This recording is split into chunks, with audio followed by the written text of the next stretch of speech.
Hi, I'm Marty Nemko. This is another of my fictional short stories. This one is called Metals. I used a triplet bicycle to drop my daughter at school, my wife at her job, and then I parked the bike at the cafe I manage. It was fun, bonding, and green. And then I was just slightly glancing to my daughter when, out of nowhere, a cherried-out Mustang slammed into us. The guy yelled, "Sorry!" and roared off. I was fine, but my daughter and wife weren't. Of course, I called 911, but it took 5 minutes for the ambulance, which felt even longer. In the ER, the waiting room being full, they judged my wife's injury could wait until it was her turn, but they wheeled my daughter in right away. Of course, we were terrified.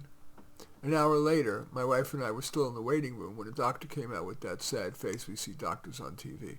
I'm sorry to say, I was frozen. My wife screamed. My wife ended up with a broken hip and needed a replacement joint. That surgery went fine. And at the first post-op appointment, she asked if she could get pregnant.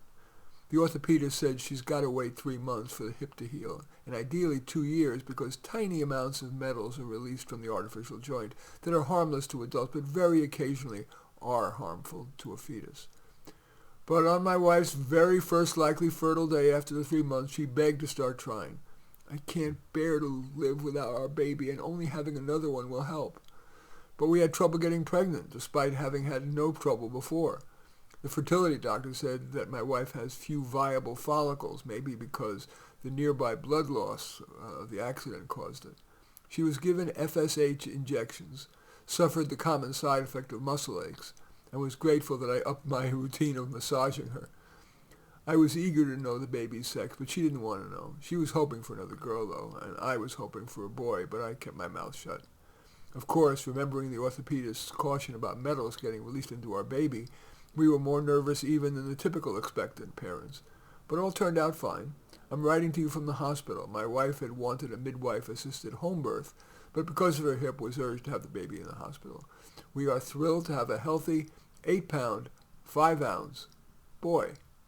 In any event, that story is called Metals, M-E-T-A-L-S. As usual, I welcome your thumbs up and accept your thumbs down. I always look forward to your comments, and especially like it if you hit the share button below. Share on your social media so that my efforts can have broader impact. And I am flattered if you choose to subscribe to my channel. And certainly would welcome you taking a look at any of my 34 books. Probably the most relevant to this is Relationship Stories, but all 34 are on Amazon. Just go there, search on my name, Marty Nemko, N-E-M-K-O, and you will find more than you can stomach. In any event, I do thank you for watching. I am Marty Nemko.